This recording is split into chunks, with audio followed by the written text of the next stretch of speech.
the most important thing that the city changed in terms of accountability is its current system of arbitration. And this contract does that. That's a city staff member there, Greg Doss, talking about what some are describing as a sea change in police accountability, a new contract agreement with the Seattle Police Management Association, one of two police unions the city works with. So what's changed in that contract? Plus, what's the city council saying about the alignment of Sound Transit Light Rail? And what's going on with that parking ticket you got last year? Well, some points to ponder here on Seattle News, Views, and Brews, your coffee break political podcast.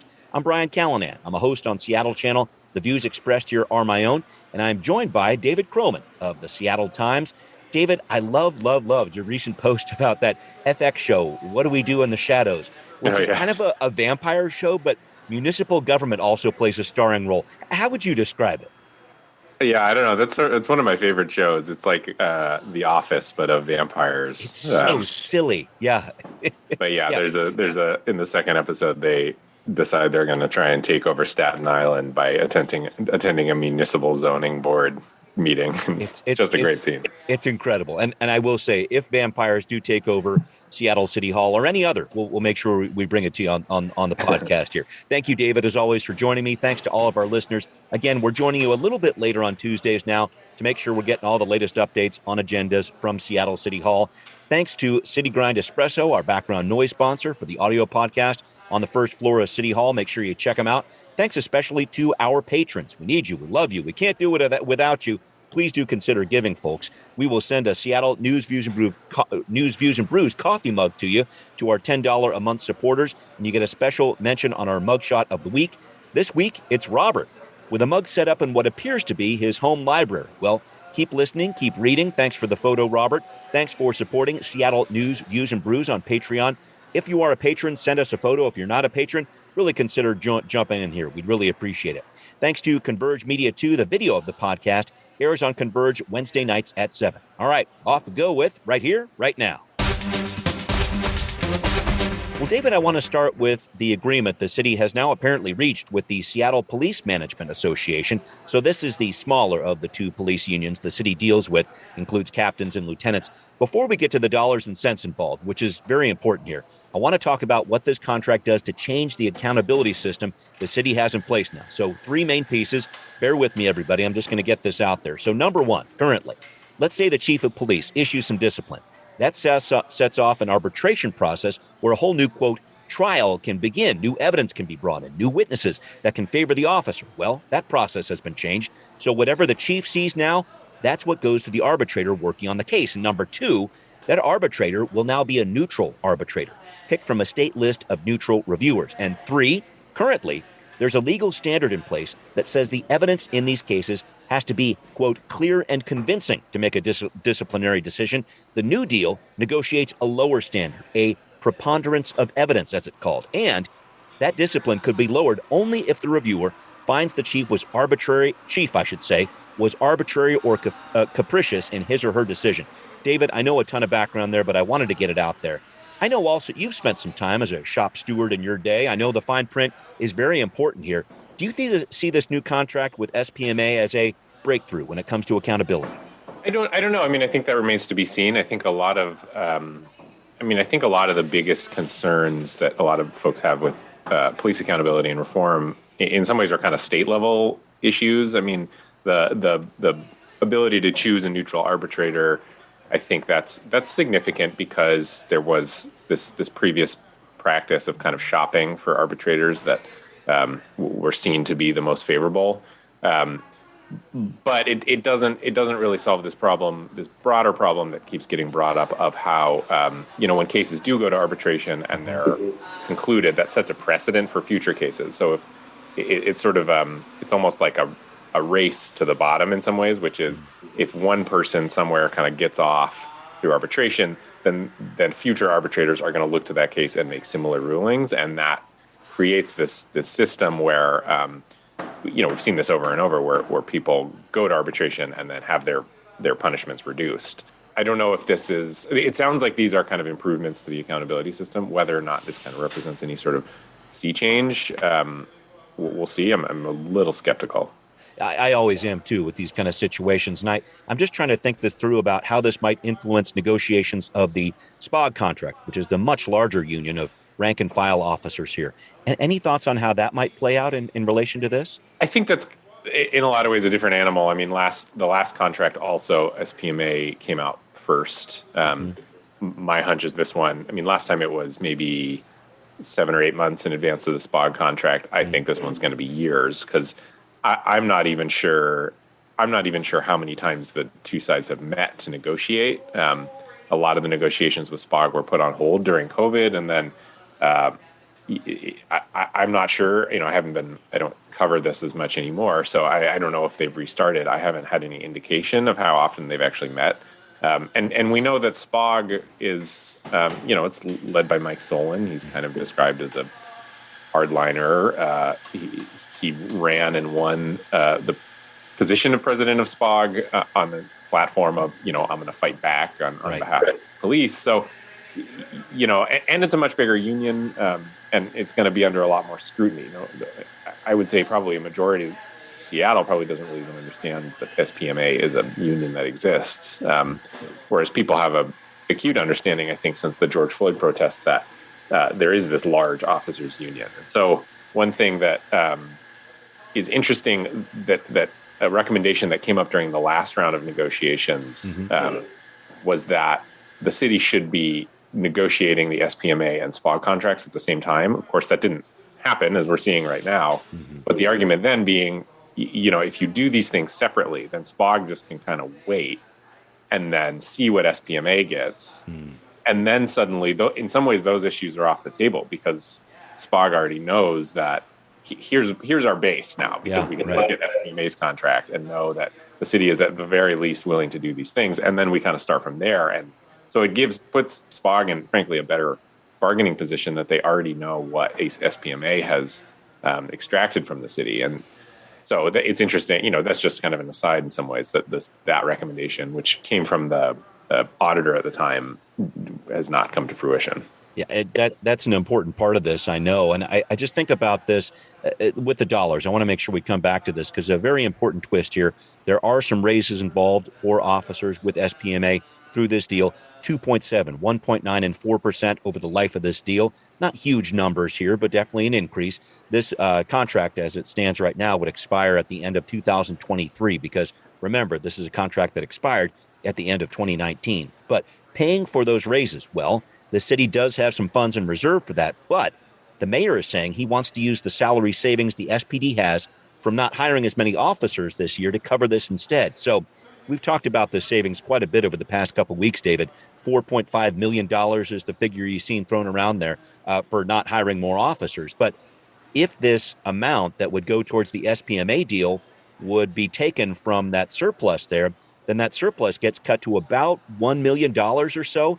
And I'm just trying to figure out what sort of calculus starts running through your head here politically or financially when you think about those numbers. Yeah, it's a good question. I mean, this salary savings, everybody wants to get their hands on these salary savings, and we've been debating this now for years where this money goes. So yeah, I don't know. I mean, when there's money that's unclaimed, we tend to see these fights over people trying to claim it. But, if this contract is ratified, the money's going to need to come from somewhere, like it or not. That if it's in a contract, they have to pay it. So, whether it comes from this particular pot or from a different program, the city's going to have to figure it out somewhere. So it just kind of depends on which pot it's coming out of.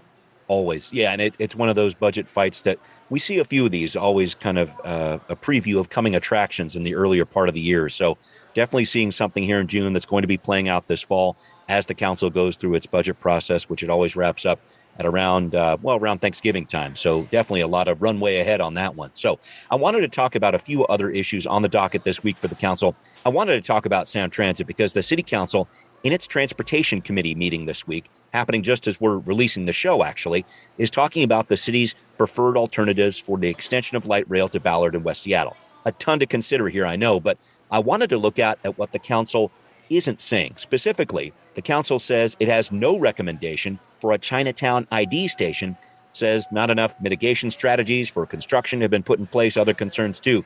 And this part of the project in Chinatown ID has received so much scrutiny. I'm trying to look at this balance, David, between, yes, it would be great to serve the CID with a station, sure, but would you significantly harm the neighborhood through the process of building a transit stop there? This is, I mean, the fact that they're not issuing a recommendation, I think, is telling of how kind of tricky this decision is.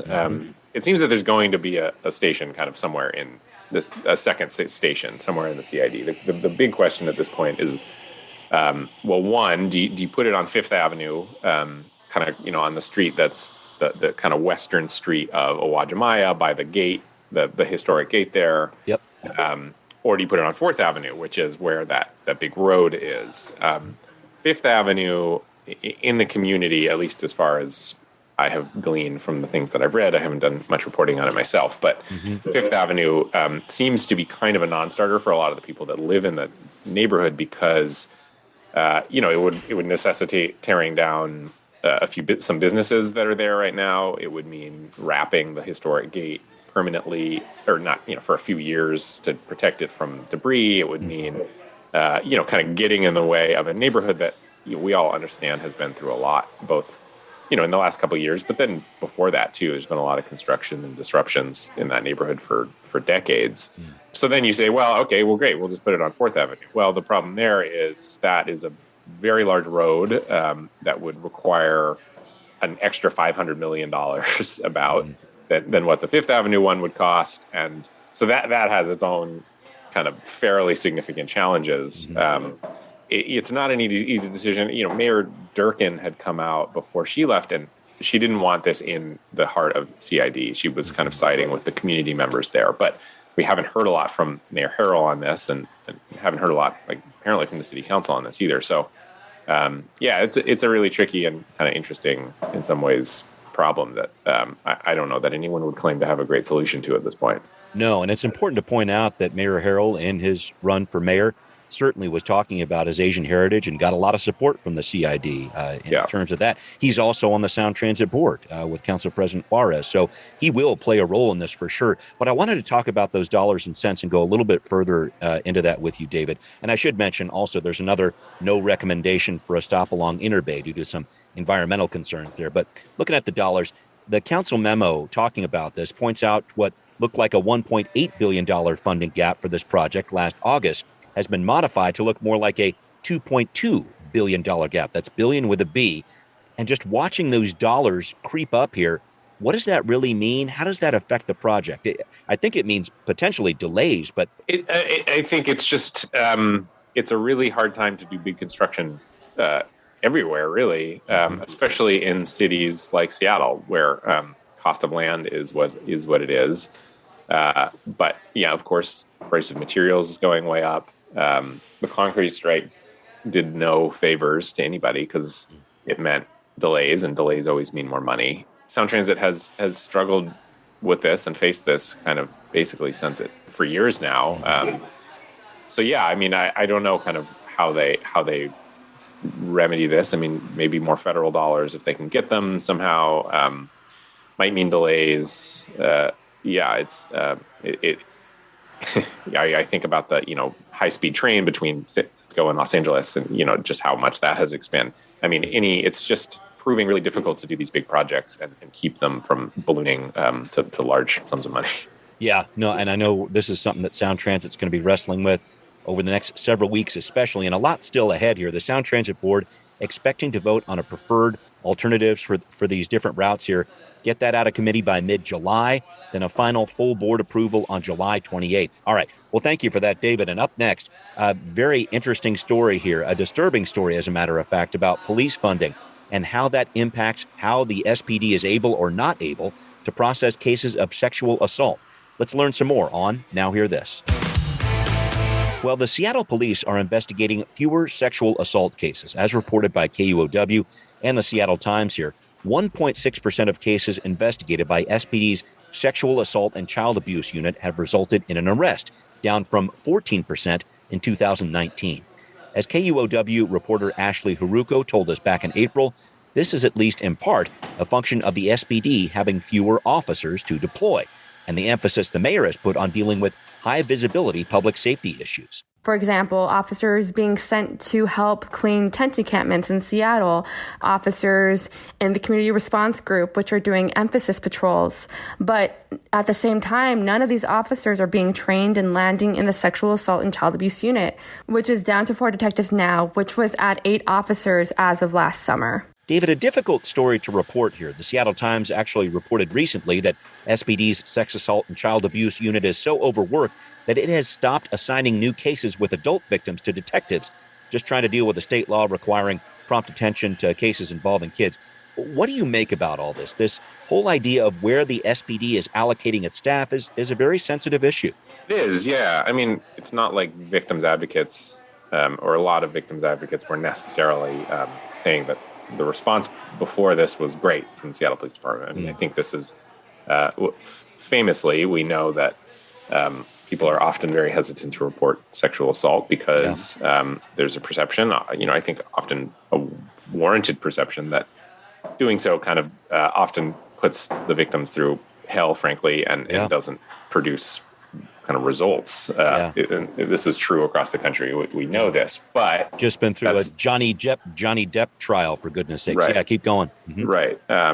But the fact that it has gotten as bad as it has, certainly doesn't help things. And what the Seattle Police Department says is, they're frankly, they're low on staff, and it's not so easy as just moving people around. That when it comes to sexual assault investigations, this is kind of a special training, and these are detectives who have a certain expertise. That said, there's certainly a argument to be made, and I think a legitimate one, that the city councils kind of, although they didn't vote to quote ever defund the police, we did see kind of a large exodus of police officers following some of the talk about defunding the police, and I know that that's an issue. And so we're in a position where the Seattle Police Department has a lot fewer staff than it did, and then also at a time when people are highly sensitive to perceptions of crime. And Bruce Harrell, who ran and won convincingly on saying he was going to get his arms around sort of low-level crime, we've seen hot spots in certain areas on, 3rd Avenue where there's like a lot more police officers. There's a lot of priority on homeless encampments and police officers involved there. And, when you do that, and Chief Diaz has said in the past that, when faced with staff shortages, he is going to prioritize patrol. He's going to put triage it. Yeah, of course. Right. He's going to take detectives and put them on patrol. And so, I think it's a few things are happening, which is one, that there's obviously a staffing shortage, but two, you could also, make an argument about priorities, which is, sure, yes, of course, these are specialized detectives who have a specialized training set. Also, they got that training set somewhere. Right. It seems that people could be retrained. This is officers go through training all the time, and so it's a really hairy situation, and I think in some ways it's sort of a Rorschach test for how you view the kind of general tenor around public safety and policing that you can read into this. Either this is a vast misprioritization of resources by the Seattle Police Department, focusing on things like homeless encampments and the wrong, or you can see this as this is the natural consequences of casual talk about defunding the police. I guess. And I know the SPD is trying to hire officers right now, but it can't keep up with the loss of officers that it's dealing with. And I know we've touched on this a ton, but even with the SPD working very hard and now having a better plan in place, I think, to with the city council's help to recruit new officers, et cetera. We just talked about that a couple of weeks ago.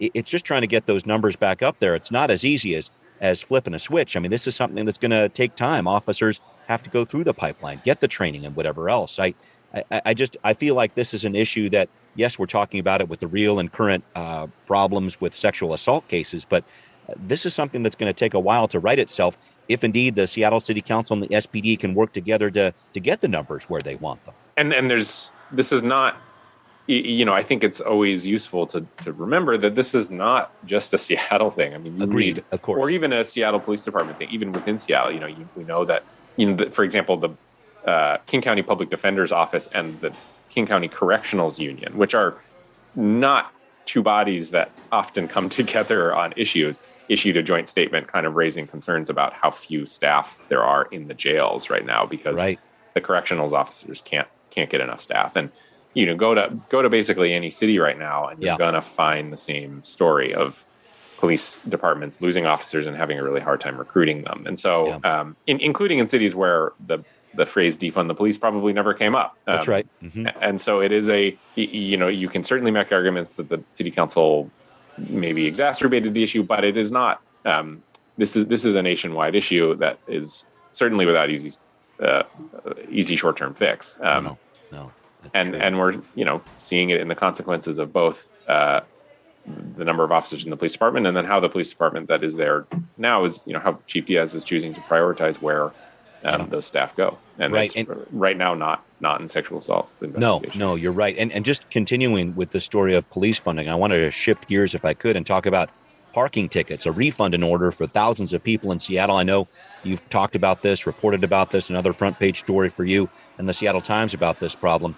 But looking at this, the seeds of this really were planted when the city council moved the parking division of the SPD into the Department of Transportation last year. This created a bit of a waterfall effect here, or maybe a domino effect would be a better way to describe it.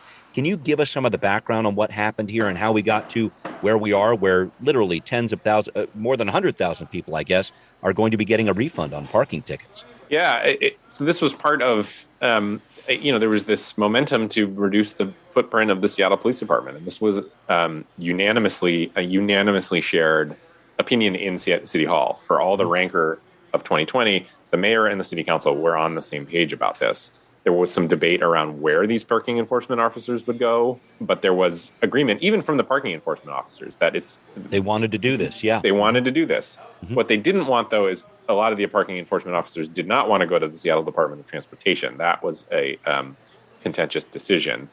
But for me, and so what happened is when they finally were moved to SDOT, they were never granted this special commission from Seattle Police Department to perform law enforcement actions now that they were no longer in the Seattle Police Department. And so they went 7 months without having this commission, which meant basically for 7 months they were writing tickets that they didn't have the authority to write. I'm trying to do more follow-up reporting on this because it's pretty mind-boggling how this happens, and it's it shouldn't have been a surprise, because if there were communications at the time back in July of 2020 between council people and parking enforcement talking about special commissions. And if you read the original piece of legislation, it makes explicit mention of special commission. This should not have been a thing that people didn't know they needed, because it was it's written out. And so the question for me, when I don't know the answer right now, is who didn't write this special commission? And then how did it finally come up in April? Because my sense is when it finally did come up in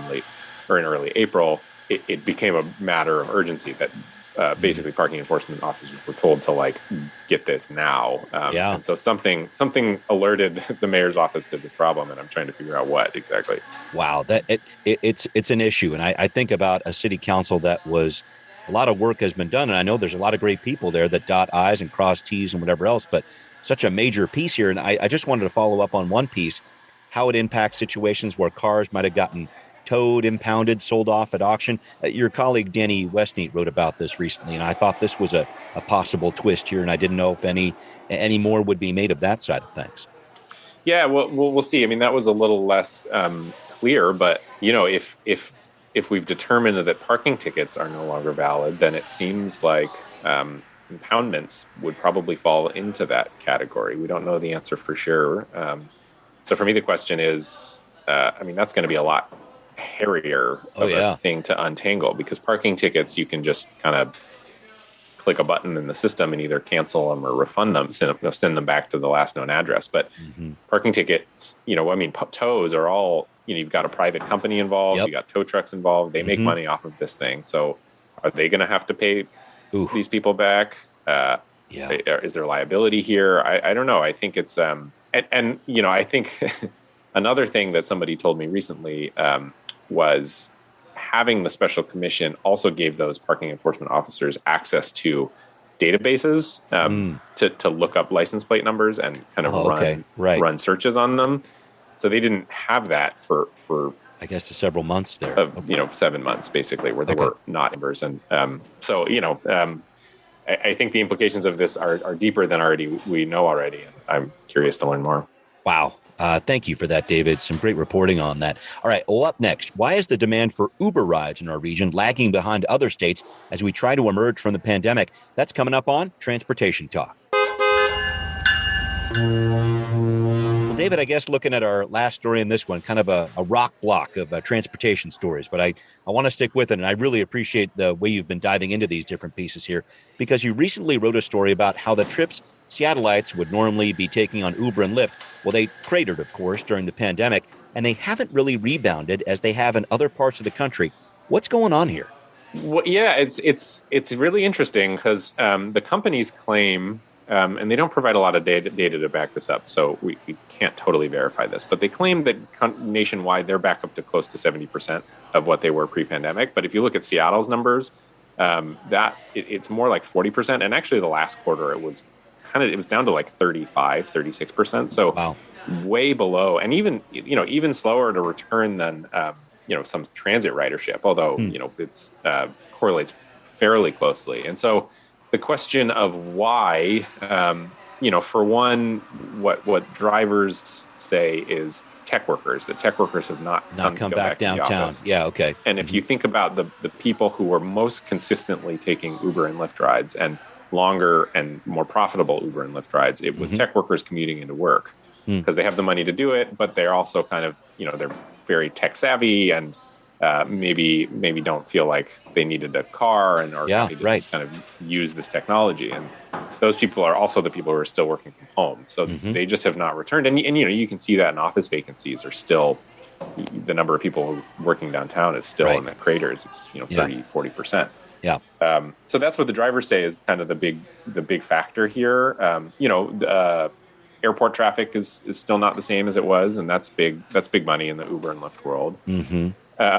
The companies and some of the advocates on behalf of the companies are also making the argument that Seattle's minimum wage for Uber and Lyft is depressing ridership. That is a super hard claim to verify because we don't have good data, because the companies tend to be really protective of this data. We can get it though because of a Supreme Court decision in the state. And so it's really tough to kind of compare to other cities. Although that does get at a larger thing, which is if you look nationwide at the cost of Uber and Lyft, it's gone way up. Yeah. Because these companies are facing a really tough stretch right now where their very business model, I think, is kind of a test point. It's a existential moment, like whether or not these models actually work. And we're seeing them raise prices, and as they raise prices, people are less and less willing to take these. And so for me, the question is this kind of in the world of transit where maybe as people come back to the office, they start taking this again, or is this kind of indicative of a larger death spiral of these companies? I don't know. Ooh, man. Yeah. And just people being comfortable getting in these different rigs or on a bus or whatever else. COVID plays a role here. Gas prices, of course, I know play a role here too. So many different factors here. Thank you for that breakdown, David. But we need to start wrapping up here. And I wanted to mention, you've got a big following on social media, and I didn't know how big until a couple of days ago when you commented on the dreary weather we're having, and then almost immediately the sun came out. So first you tweet on the Mariners, they start winning. Then you start affecting weather patterns. I just wanted to say, man, great power comes great responsibility. Use it carefully. I know. Maybe it's time to delete my Twitter account. It's too much. How powerful can it be? David, thank you, as always, for bringing back the sun and everything else you do. I appreciate it, my man. Thanks to everybody listening, too. It's Seattle News, Views, and Brews, where you can always find out what's brewing in local politics. This podcast is available on all the major platforms. And once again, if you are a listener, please do support the show on Patreon. It would be greatly appreciated. Thanks also for watching on Converge Media as well. We will see you next time. Seattle News, Views, and Brews is an independent production of Callanan Media Services. Copyright 2022.